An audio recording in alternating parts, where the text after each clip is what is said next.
treat you good. How you doing, man? I'm doing good. Good. Congratulations on a good year. Thank you so much, man. Can we talk music? I know that you're here for a great cause. We know you've been through the lines. Talk whatever you want, man. Tell me, I'm most curious about you being an insider in the record business and what it's like now and how things have changed and what's your forecast for the future? Well, I think we're finally getting to a place of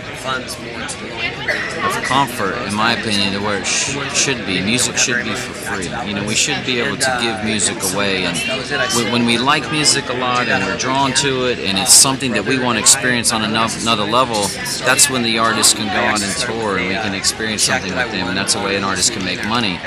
You know, instead of complaining about the music industry, I think that what we've done is taken it from the thieves and taken it from the people who were just milking it and manipulating it and trying to control it so much and putting it into the hands of, you know, the consumers. And I'm a big fan of where we're headed digitally and with technology. I just think that music is something we need. We have to have in our lives. One great thing about 98.7, right? You give the music to these people. Yeah, you got a few commercials here and you got to do your thing. So what?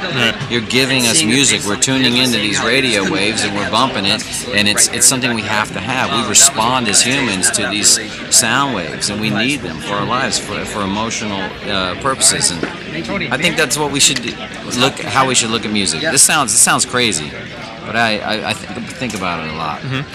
Go ahead. Well, and I'm also wondering about in terms of revenue streams for artists nowadays. I mean, it feels like it's predominantly coming from merchandise from shows. Touring and merchandise. I mean, there's got to be other ways though besides that, having artists go on the road and 300 days. So. You don't think so? That's the model. I mean, why? I think that there will always be those few that are going to be able to sell records no matter what, whether they tour or not. There's just something about them. We have to have it. We want the most pure form of the production that we can, get online, and I think that exists, but I don't think artists can look at it the same way. I mean, we came in halfway through. Half of our career, we were able to make a living when we didn't think we were going to make a living selling music, touring, and merchandise. And now it's all about touring for us. And we don't even make merchandise. Really? I just don't even like Limp Bizkit merchandise. It's like, I didn't want to see that out there. Every once in a while, you have a promoter that insists on making a shirt for a certain concert. You gotta look at our merch website. It's been the same. It's just like, I make shirts now that say I fucking hate Limp Bizkit. And those probably sell like hotcakes. They do. But to me, it's like you can't look at it as a financial opportunity. I think that that's taken the heart out of it a little bit. If you've got something and people are responding and you want it out there and you want to connect because that's your purpose, you're that messenger, don't look at it as a financial opportunity, because that'll come. If it's meant to be, it'll come. Just be an artist, if you have to work on the side, if you have to do what you got to do. I mean, I direct movies, I have other brands, I have things that are able to pay my bills, and it's not Limp Bizkit. We go on tour, we're breaking even. We got a crew and family and assistants that we drag along with us. We don't make any money. It's just what we love to do. Did you enjoy the label, working for a label, running a label versus being an artist, or? You know what? I was an artist that just had the ability to sign bands. Okay. I had the ability to get checks written for their videos. I had the ability to walk into the head of the company. I'm not a label guy that just sits there and has that 9-to-5 job. I think those are people who are envious of the musicians, who always wanted to be in a band or something, So my label was a little bit different. I didn't want anybody under my wing. You see an Aaron Lewis singing with acoustic guitar, and you go, hey man, people should hear you. Well, I got my band Stain. It doesn't matter what you're doing on that acoustic. People need to hear that. I think I can put you in a position where you can be heard. Puddle of Mud, the same thing. She Wants Revenge, the same thing. I don't want to guide people and show them the way. When I find an artist that I like, it was more about, I think you have it. You have what you want to do. You can do this yourself. You just need your foot in the door. And that's how I saw my label.